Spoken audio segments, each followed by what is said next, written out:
Boyacá 7 días. Cordial saludo.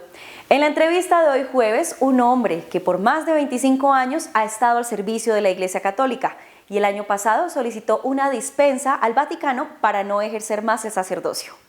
Cara a cara con nuestro director, el padre Alberto Linero. Bienvenidos.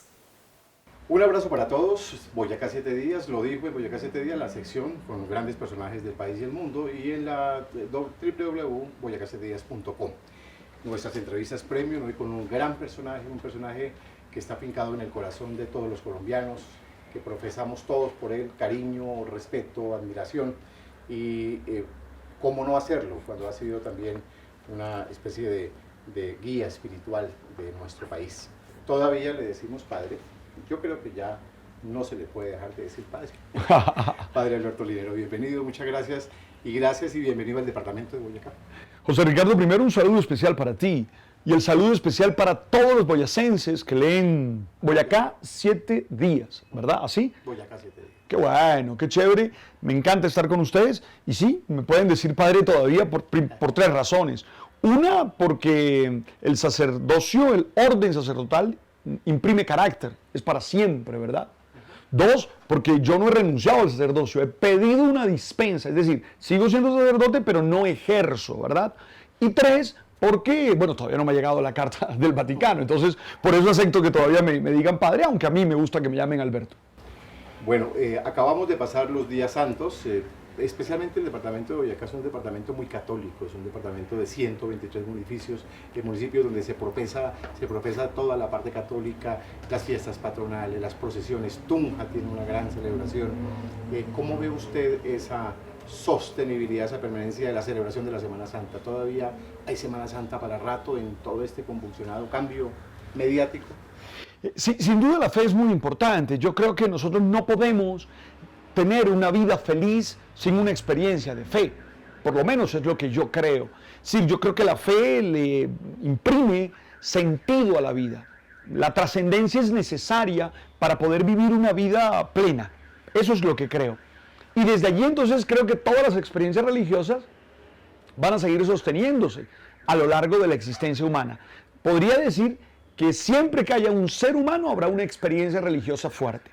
Ahora, sin duda, nuestra liturgia, sin duda, nuestra experiencia católica tiene que adaptarse al momento, tiene que adaptarse a algunas situaciones en su lenguaje, en algunas manifestaciones simbólicas, para poder llegar al corazón de las personas. Porque indiscutiblemente sí va a haber Semana Santa para mucho rato, es una celebración de la vida y va a estar siempre, pero el impacto que tiene en el corazón de los hombres creo que depende mucho también de la capacidad de hablarle al hombre de hoy.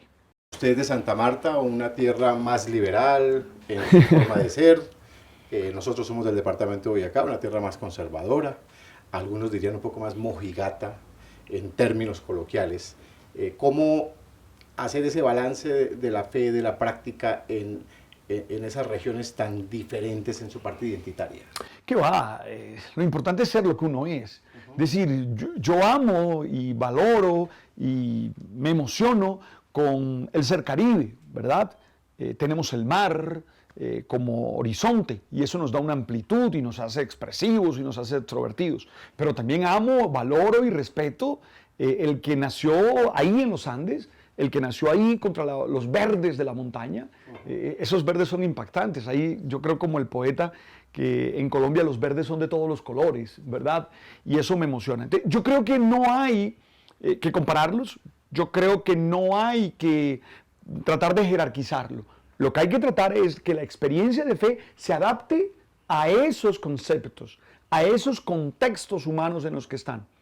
Yo no busco el equilibrio, yo ahí no me las doy de Arquimedes, yo ahí no creo en el punto arquimédico, yo ahí lo que creo es que ustedes como boyacenses tienen que vivir su fe desde su idiosincrasia, desde su experiencia de vida y nosotros desde el Caribe igual. Ahora, lo que sí necesitamos en otros espacios es construir símbolos más nacionales, pero ya eso es a otro nivel. Hemos tocado varias entrevistas con altos jerarcas de la Iglesia y hemos hecho esta pregunta y cómo no hacerla a usted, que es una persona que pone el punto en la llaga siempre, el dedo en la llaga. Y es sobre el cuestionamiento que hay hoy en día y hace muchos años a la Iglesia por diferentes razones y motivos.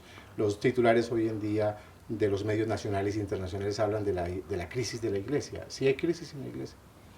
Yo creo que sí hay crisis en la iglesia y está bien que haya crisis en la iglesia, porque la iglesia es una experiencia, una institución humana, es divina, es el cuerpo de Cristo, pero también es una experiencia formada por seres humanos. Entonces, es normal que haya crisis. Y me parece grave que no nos demos cuenta de la crisis que hay. Claro que hay crisis, que es siempre una oportunidad. En mi libro, Mi vida de otra manera, nosotros insistimos mucho en que la crisis es una oportunidad de crecimiento. Yo sí creo que hay crisis. ¿Hay crisis de qué? Por ejemplo, hay una crisis en términos ministeriales. Mira todo lo que ha pasado con la pedofilia. Eso no lo podemos ocultar. Yo soy un católico, apostólico y romano feliz, pero yo no puedo negar todo lo que significa, por ejemplo, los casos de pedofilia. Está el caso de Boston, bueno, el caso en Estados Unidos, en Alemania, que te dicen en Irlanda, que tú dices, Dios mío, aquí pasó algo. Eso tiene que ser una crisis. Y eso, como bien lo está haciendo el Papa Francisco, necesitamos enfrentarlo y cambiarlo. Dos, tenemos el tema de las vocaciones. Las vocaciones no son todo lo que uno quisiera, ¿verdad? No están en el número que uno quisiera. Eso significa una crisis y hay que responderla. Tres, tenemos, la iglesia ya no lidera la sociedad como la lideró durante muchos años. Yo creo que ahí hay una crisis. Entonces, yo reconozco la crisis no para criticar a la iglesia, no para decir que las cosas están mal, sino para invitarnos a todos que somos iglesia, todos los bautizados, a ver cómo vivimos de mejor manera nuestra fe y somos realmente una comunidad contraste para la sociedad. ¿Y realmente el Papa Francisco sí es otra mirada de la iglesia? Yo amo al Papa Francisco, lo que pasa es que ahí me siento como casi que impedido, porque yo soy de esos que idolatro, amo profundamente al Papa Francisco. No solo estuve en su elección en Roma, cubriendo como periodista la experiencia, la elección como tal, sino que me gusta su manera de ver el mundo y me gusta su manera de ver la iglesia. Tengo cosas en las cuales tengo críticas y tengo distancias con él como cualquiera ser humano, pero creo que el Papa es una bocanada de aire fresco a la iglesia. Creo que el Papa ha hecho eso que dicen que hizo Juan 23, ¿te acuerdas? Que dice que abrió una ventana para que entrara el viento nuevo. Pues yo creo que eso está haciendo el Papa Francisco, aunque espero todavía cambios estructurales. La parte organizacional de la iglesia en el mundo sí ha dejado o dejará que el pensamiento del Papa Francisco completamente se manifieste en el mundo. Esa es la batalla. Esa es la batalla, es una batalla seria, es la batalla que damos siempre los hombres no somos homogéneos, no todos pensamos de la misma manera, cada uno tiene su forma de pensar y esos pensamientos entran en choque. Lo importante es que haya unidad. A mí no me gusta cuando dicen que el Papa es apóstata, cuando dicen que el Papa es el antipapa, cuando dicen esas cosas, yo sí inmediatamente me molesto y digo, estamos ante unos fanáticos. Pero que haya gente que diga, a mí no me gusta esto del Papa, aquello del Papa, yo creo que es normal. Forma parte de la experiencia de comunión. Pero yo creo que esto lo manda el Espíritu Santo y que va a llevar adelante el pensamiento de Francisco con toda seguridad. En muchas entrevistas suyas, porque han sido muchas a nivel de Colombia, el país y el mundo, usted decía que los sacerdotes no son ángeles, que son de carne y hueso. Claro. Pero entonces, ¿en dónde está su parte espiritual y cómo comparar entonces esa definición que usted hace del sacerdote? Bueno, pero es que lo que pasa es que ahí habría que tener los conceptos bien claros.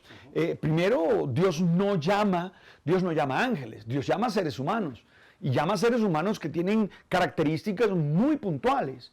Es más, yo voy a decir algo, el clericalismo, que el Papa lo ha denunciado, el Papa dice que el clericalismo es lo peor que nos está pasando, es ese creer el clero como una élite, ese creer que el clero está formado por hombres santos, por hombres que no tienen malos pensamientos, por hombres que... Eso nos ha hecho mucho daño.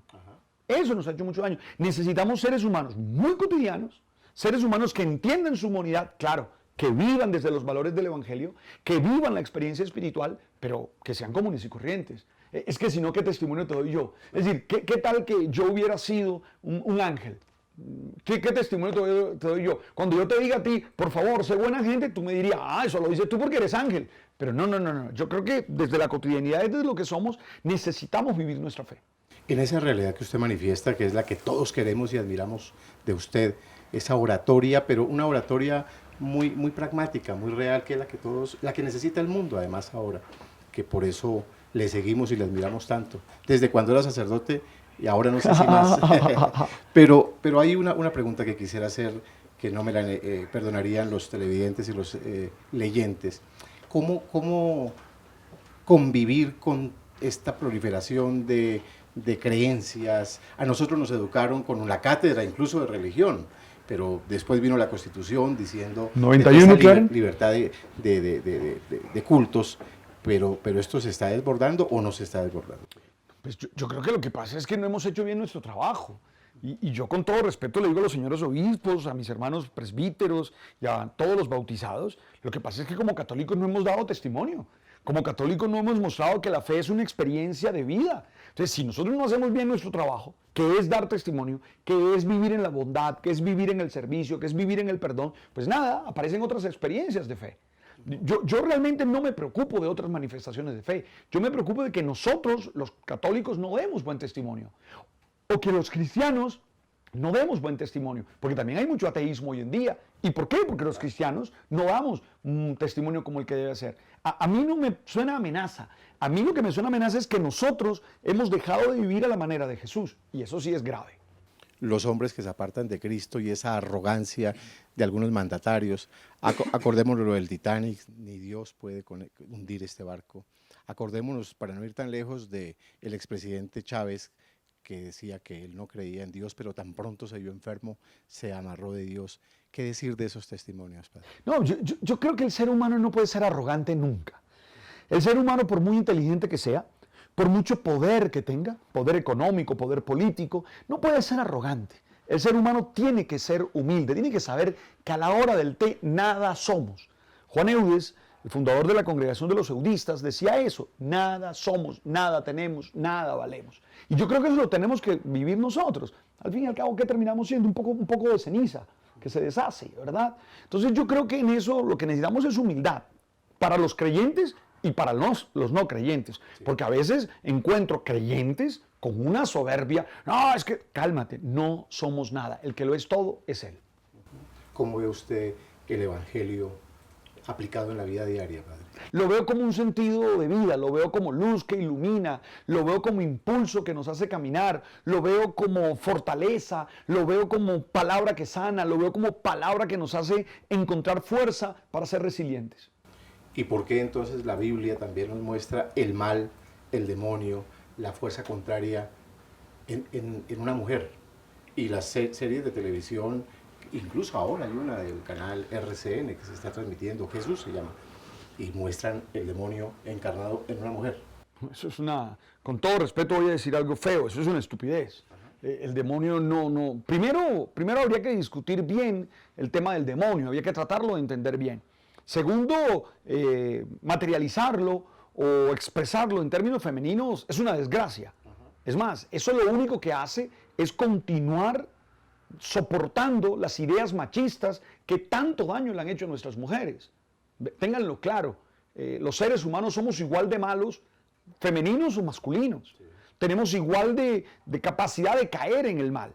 Ahora, tú me vas a citar enseguida el relato de Adán y Eva. Bueno, tendrían primero que ubicarlo. Lo que pasa es que la gente no lee la palabra, sí, y no la estudia. El Vaticano II nos enseñó a leer, a estudiar y a orar la palabra. En Dei Verbum nos invitan a eso. Y yo creo que a los católicos y a los cristianos en general le hace falta entender los textos bíblicos. Mire, habría que comprender, y vamos a hacer una clasecita rápida de Biblia, habría que comprender cuándo se escribió el relato de Adán y Eva.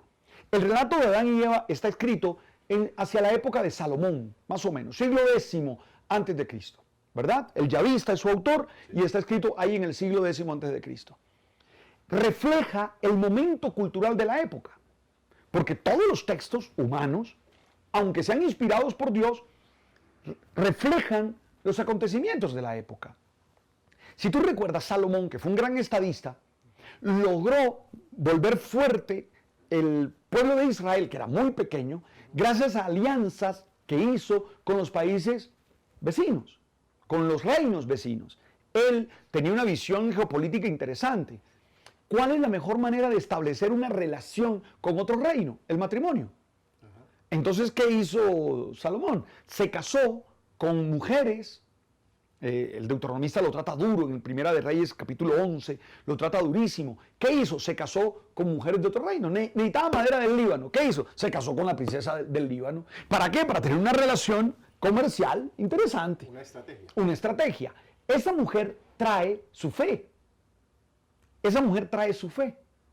Y el pueblo de Israel ve cómo comienzan a existir, además del yavismo, unas experiencias de fe distintas a la de ellos, traídas por las princesas y las mujeres que vienen a ser esposas de Salomón.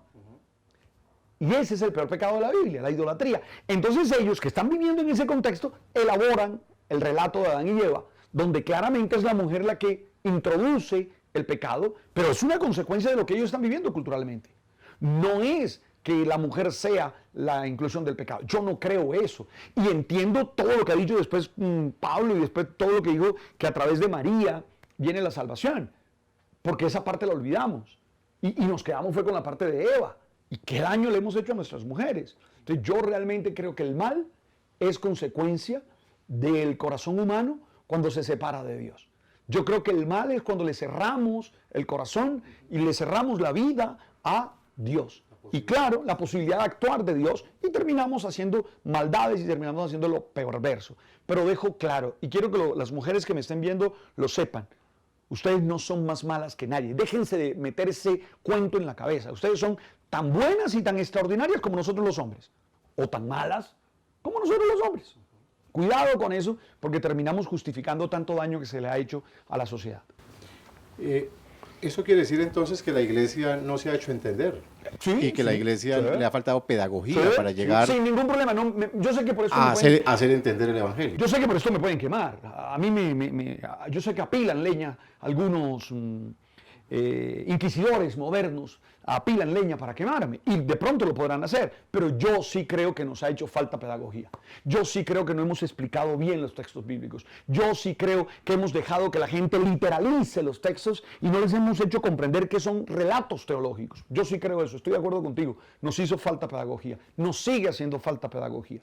Y entonces sigue haciendo falta pedagogía para entender también hoy en día todo lo que está sucediendo, matrimonios del mismo sexo, la adopción por parte también de matrimonios del mismo sexo, todo lo que está sucediendo hoy en día, ¿cómo lo llamamos o cómo le explicamos a los niños para mantener el equilibrio entre esa moralidad del pasado y la moralidad de hoy que sigue existiendo? Necesitamos, primero, necesitamos, y esto puede ser muy claro, necesitamos tener una mente abierta, desde la fe. Necesitamos entender qué nos dice la ciencia. Necesitamos entender qué es lo que la vida diaria nos demuestra. Es evidente que uno tiene sus creencias y en mis creencias tengo algunas posturas muy claras frente a esos temas que tú planteas, pero yo no puedo pretender imponérselo a los otros, que es la gran desgracia de hoy, que estamos tratando de imponerle nuestras verdades de fe a los otros, o queremos volver ley lo que es nuestra fe, y no, vamos a terminar como algunos países de pensamiento islámico, donde terminamos obligando a los otros a creer lo que uno cree. No, yo no creo eso. Si tú me preguntas a mí, ¿qué hay que hacer? Yo creo que necesitamos tener gente sana, gente muy sana, familias sanas. Necesitamos tener gente que se dedique a los demás, gente que tenga una vida con sentido, porque es que lo que vemos muchas veces es consecuencia de que nosotros no somos sanos, es que nos hacen falta papás sanos. Y muchos de los papás que me ven son insanos, perdónenme que se los diga, mamás insanas. Claro, ¿qué resulta? Una situación muy enfermiza al interior de la familia. En los centros educativos, entonces, ¿cómo hacer para que llegue esa pedagogía de la iglesia a los centros? Si no hay cátedra, si ya todo se permite. Con todo respeto, José Ricardo, yo no añoro el pasado. Yo no añoro la Constitución del 86. Yo creo que la Constitución del 91 es una victoria moderna y yo la celebro. Yo no quiero volver a un estado sacralista, yo no quiero volver a un estado que se imponga. Lo que necesitamos es una iglesia fuerte, pero no como institución, fuerte en su experiencia de vida.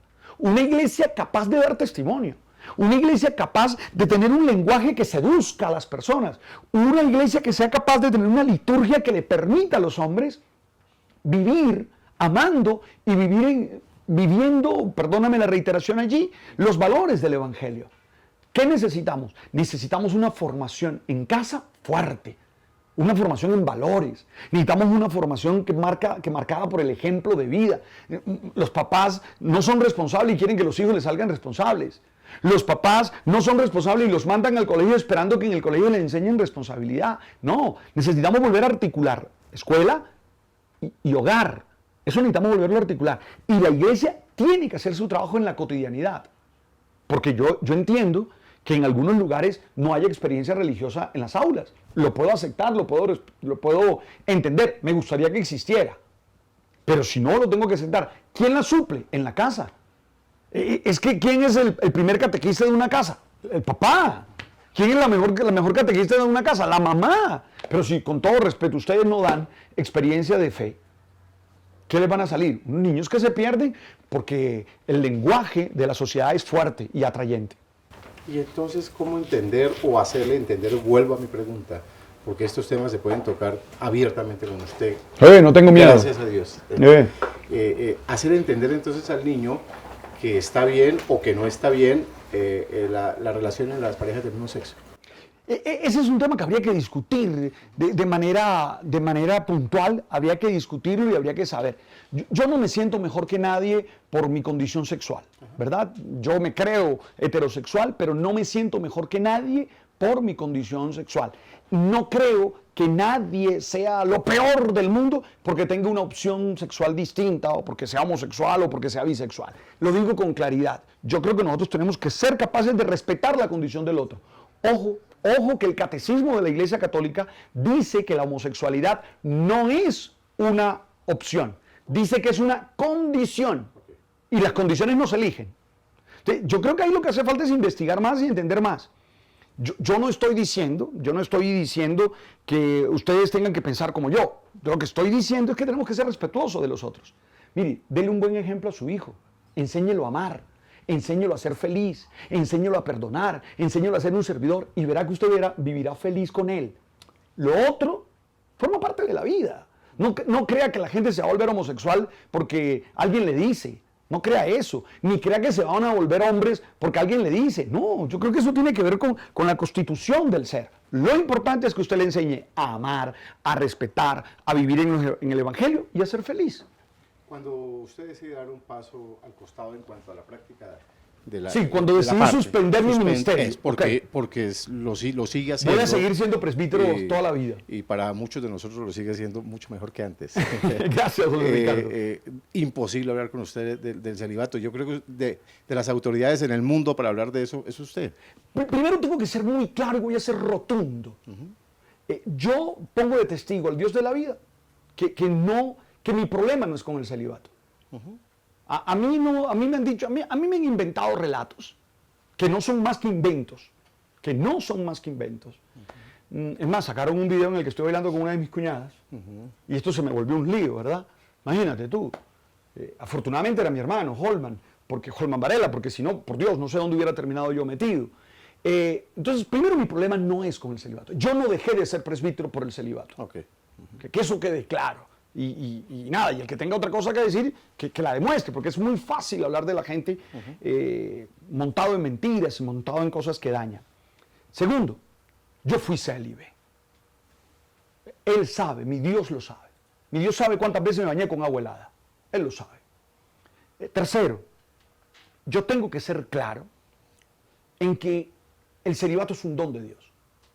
Yo creo que hay personas que pueden ser célibes, que están llamados a ser célibes. Yo no dudo que haya alguna persona que haya sido creada para no tener relaciones genitales. Yo eso no lo dudo. Hoy en día hablan mucho de las personas asexuales, ¿verdad? Entonces, mire, yo no dudo eso. Yo de lo que sí dudo, y en eso soy categórico, y podemos hacer la discusión con quien quiera, el Papa Francisco tiene afirmaciones interesantes sobre esto cuando era cardenal de Buenos Aires, es que yo no creo que celibato y vocación sacerdotal sea la misma vocación. Yo creo que hay personas que son célibes y no están llamadas al sacerdocio. Y creo que hay personas que son llamadas al sacerdocio y no son llamadas al celibato. Yo sí creo, y lamento que el Papa Francisco haya dicho lo contrario en estos días, y bueno, uno le obedece a él porque lo ama y porque es el primado de la fe, pero yo sí creo que la Iglesia pronto tendría que tener el celibato no obligatorio, opcional, no obligatorio, opcional. Yo sí creo. Como lo tiene la Iglesia, esto no es nuevo en la historia. Es que la gente cree que el celibato es desde siempre, el celibato es del siglo XI. Los primeros 11 siglos no hubo sacerdotes obligados a ser célibe. Ahora me dicen, no, es que nadie los obliga. Sí los obligan, porque muchos quisieran ser sacerdote, pero no quieren ser célibes. Claro. Ahora, hay una cantidad de laicos que no son célibes, que están, ¡ay, hay que ser célibe! ¿Por qué no lo eres tú entonces? Se la vas a velar a otro. Ay, tú sí lo defiendes para otro, pero no para ti. No, no, no, no. Yo creo y espero que sea pronto que la iglesia logre que el celibato sea opcional, como lo tiene la iglesia católica ortodoxa, la iglesia católica oriental, lo tiene así, y son felices, y no hay líos. Ahora, habrá otras tragedias humanas, porque los humanos siempre vivimos con tragedias, pero serán otras. ¿Dialogan de estos temas con el padre Gallo? ¿Se ven frecuentemente o Me son veo más poco con distantes? Gonzalo, aprecio a Gonzalo, tengo mucha admiración por él. Me veo poco con Gonzalo, pero cuando nos hemos encontrado en algún aeropuerto hemos hablado.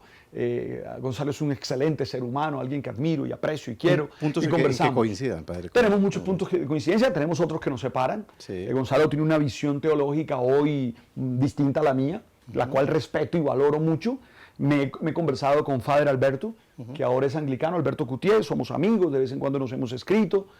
Bueno, esa es la vida, y vamos conversando. Mucho ex sacerdote, y en este caso sí ex, porque les ha llegado lo que llamaban antes la reducción, el estado laical, me escriben, me proponen cosas. Mucho presbítero que está en situaciones de crisis me escribe, me proponen temas. Bueno, y ahí voy. Creo que también ahí ha salido un nuevo ministerio, Sí. que es hablar eso, porque sí lo que necesitamos es gente honesta. No necesitamos más doble vida. De las cosas que me aterra y de las cosas que hubieran hecho que yo no sé qué hubiera hecho con mi vida, es la doble vida. Sí me aterra esa cantidad de sacerdotes que tienen doble vida, y los hay. Y a veces cuando los veo decir cosas digo, cuidadito, porque la gente lo saca y la gente lo sabe. Entonces yo creo que en eso sí hay que ser honesto y hay que mirar a los ojos y hay que vivir en la autenticidad. Quería ir allá justamente, padre, esa doble moral. ¿Cómo maneja usted ese equilibrio en llegarle a esos públicos jóvenes que quieren escuchar otro discurso que lo encuentren en usted, pero llegarle también a esa señora rezandera de Camándula? No, yo hago opciones. Sí. Yo sé, por ejemplo, que muchas personas no van a aceptar mi discurso y yo de antemano sé que no lo van a aceptar. Y ya lo tengo decidido. Yo sé que para esas personas no predico yo. Yo lo tengo claro. Es decir, las amigas de mi mamá no les gusta escucharme. A los hijos de las amigas de mi mamá, sí. Yo no lloro por eso. Yo respeto eso y por eso la iglesia es católica, porque cabemos todos en ella. Entonces, no, yo lo que trato es de ser muy coherente, muy lógico en las afirmaciones y tratar de dar ejemplo. Seguro no lo logro, pero lo intento todos los días. En su closet, ¿hay todavía una sotana, así sea de recuerdo? Nunca tuve sotana, nunca. Es decir, yo jamás en mi vida me puse una sotana. Evidente que usé albas o ornamentos, que son los que se usan en el ministerio, pero nunca tuve el mío. Nunca tuve uno propio. Creo que tenía un cáliz, que era del padre Diego Jaramillo, y algún día que fui a hablar con él me lo pidió. Y bueno, y yo al padre lo adoro, al padre lo quiero mucho, y le devolví el cáliz que me había prestado. Hoy no tengo nada más que el corazón abierto, más que el corazón dispuesto a servir. Pero yo creo que cuando uno pone un punto, debe ser claro en su punto. O sea, yo no quiero ser ambiguo en esas cosas. El cuerpo de Cristo representado en la hostia, por supuesto que lo seguirá siendo en la comunión. Sí, no, más que representado, una expresión real. Ajá. Es Jesús resucitado. ¿Y el vinito, padre? El vino en la sangre. Yo no tomo vino. Ah, ok. Yo tomo poco vino. Yo realmente tengo que decir que ni siquiera cuando era presbítero tomaba sangre de Cristo. No soy bueno para el alcohol, no soy bueno para el licor. Mi alegría es natural. Es decir, yo no necesito meterme 2 tragos para estar alegre. Yo puedo bailar toda la fiesta y ser el dueño de la fiesta sin necesidad de tomarme trago.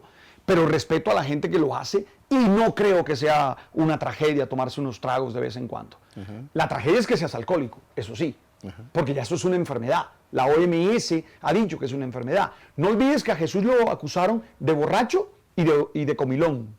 No olviden que a Jesús por eso creo que Jesús era medio gordito. Sí. Es que ahora lo han planteado tan así, parece Alejandro Guedes, así todo silfis. No, eso es una idealización renacentista. Jesús debió ser gordito, porque lo acusaban de comilón y de borracho. Y le gustaba una mesa. Es más, podríamos escribir un libro que se llama El hombre de las mesas y encontrar a Jesús yendo a cuanto banquete había. Entonces no les dé miedo la fiesta, dele miedo la promiscuidad, dele miedo el desorden, dele miedo el dañar a otros, dele miedo el perder la compostura. Pero tomarse unos vinos de vez en cuando. Me acuerdo de Raúl Santi que decía, no, yo no soy un santo, no, y eso lo sabías. Antes que llegaras tú, así me querías. Es así, ¿qué vamos a hacer? Bueno, acabamos de culminar la Semana Mayor Ajá. y escuchamos las 7 palabras, que es el mensaje de la Iglesia al país y, por supuesto, a este pueblo boyacense que es tan católico. ¿Te acuerdas, Monseñor Monseñor Trujillo, verdad? Trujillo, claro. Uf, tenía un verbo espectacular para las 7 horas. De los oradores más grandes que tenía Sin nuestro duda. país en las 7 Y palabras. oradores de los antiguos, de esos que tenía, no oradores al estilo mío más existencial, sino un orador, era potente, a mí me gustaba. Esas 7 palabras que escuchamos, tradicionales además, que casi siempre vienen de ese mismo discurso, digamos, del clero, pero disfrazado de otras formas. Uno quisiera escuchar en este momento al Padre Linieros con esas 7 palabras. ¿Cuáles serían esas 7 palabras suyas para esta renovación cristiana que usted enarbola, pues, con su presencia? Lo que pasa es que yo no haría las 7 palabras del crucificado. Ajá. Que eso, de nuevo, es una pedagogía. Es que este es el tema. Cogimos una pedagogía y la volvimos casi que un dogma, casi que. No, las 7 palabras fueron una estrategia que usó la iglesia de un momento para poder evangelizar. ¿Qué hizo? Juntó las palabras del crucificado que vienen en los 4 evangelios y las juntó para hacer catequesis. Pero a mí me gustaría más bien hablar de las 7 palabras del resucitado, por ejemplo. Y entonces yo hablaría de alegría, hablaría de paz, hablaría de comunidad. Es decir, hablaría de lo que habla el resucitado. Eso me emocionaría mucho más. Pero si tú me lo pides para el país de hoy, yo creo que la primera palabra para el país de hoy es unidad. No podemos seguir matándonos entre hombres de derecha y de izquierda. No podemos seguir construyendo el país en los extremos. Tenemos que olvidarnos de que como José Ricardo es de derecha, es mejor que yo, que soy de centro. O que como él es de izquierda y yo soy de derecha, yo soy mejor que él. Cuidado con eso. En este país necesitamos unidad, que no es uniformidad, pero necesitamos unidad. Esa sería la primera palabra. Segunda palabra, necesitamos entender lo público. En estos días le escuché a una filósofa de este país decir que la gran tragedia de la corrupción es que olvidamos que lo público es de todos. ¿Por qué no robarse lo público? Porque ya es tuyo. Entonces, necesitamos eso, acabar con ese tema. La corrupción nos está dañando y tenemos unos niveles de corrupción demasiado evidentes. 3, mira, entonces tenemos Unidad. Unidad, 2, lo público, 3, justicia. Necesitamos entender que justicia no es venganza. Justicia no puede vivirse al lado de impunidad. Necesitamos justicia bien hecha. Necesitamos que los jueces en cualquiera de los estrados sean justos de verdad. La gran tragedia de la Biblia es cuando los jueces se corrompen. 4, si tú quieres, necesitamos ser capaces de ser resilientes. Es decir, de superar las dificultades, de superar los problemas, porque hay problemas todos los días en un país como el nuestro. Ahí tienes 4 palabras. No sé, en cualquier rato les doy las otras 3. Bueno, hablar con usted se le pasó en el tiempo. Sí. Inmediatamente. Yo soy buen conversador, Para eso es hacer verdad. 3, 4 capítulos. Vamos a solicitarle un último mensaje para el programa, porque usted tiene muchos todavía que darnos a todos los colombianos. Esa orientación para los jóvenes, padre. Esa orientación para esos jóvenes que todavía están en un limbo, que no saben qué hacer con su vida, que están influenciados por los medios de comunicación de manera astronómica, que están influenciados por todo lo que pasa. Para ellos, ¿qué decirles? Jóvenes, yo les invitaría, 1, a pensar. No traguen entero. Analicen, cuestionen, sospechen. 2, escuchen a los que los aman, a sus padres. Escúchenlos. Escuchen a las personas que por su trayectoria, por su autoridad, tienen algo que decir. 3, sean solidarios. Sean capaces de ayudarse unos a otros. Jóvenes, ustedes están llamados a ser felices. No destruyan su vida. No destruyan su proyecto. En el libro Mi Vida, de otra manera, yo les insisto a ustedes los jóvenes en la necesidad de tener claro qué quieren de la vida y para dónde van. Jóvenes, ustedes son el presente de este país. Den lo mejor.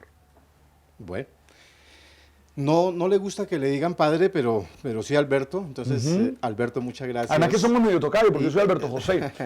De los libros suyos, que son una fantasía y una delicia todos, pues no le voy a preguntar, porque es como preguntarle por los hijos, o sea, ¿cuál le gusta más?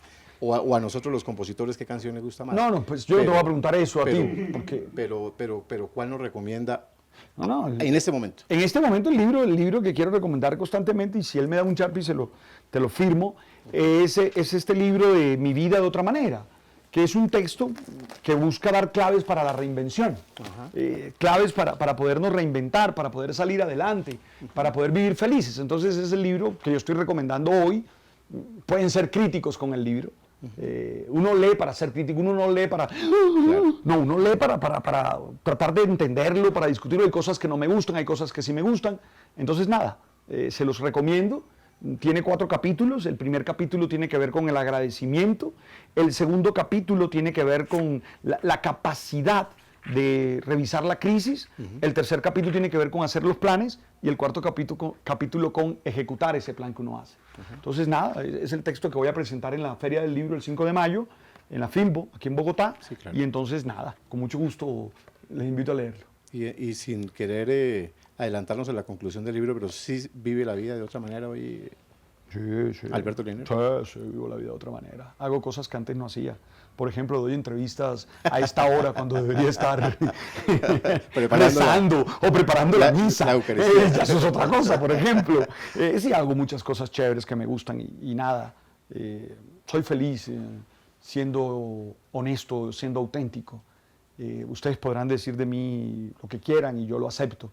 Pero tengan la certeza que todos los días quiero ser honesto y que todos los días quiero hacer la vida con transparencia.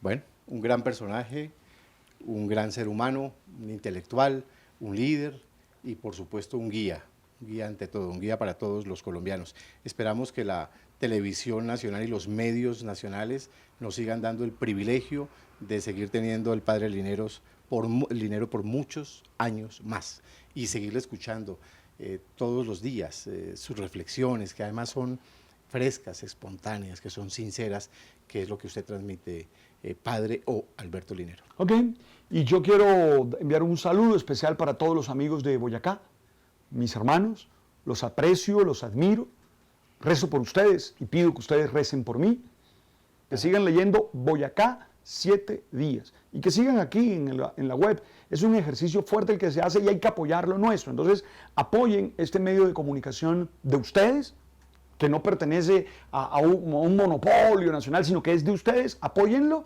y que ojalá Boyacá 7 días sea definitivamente el diario más leído por todos ustedes. Ánimo y que Dios les bendiga.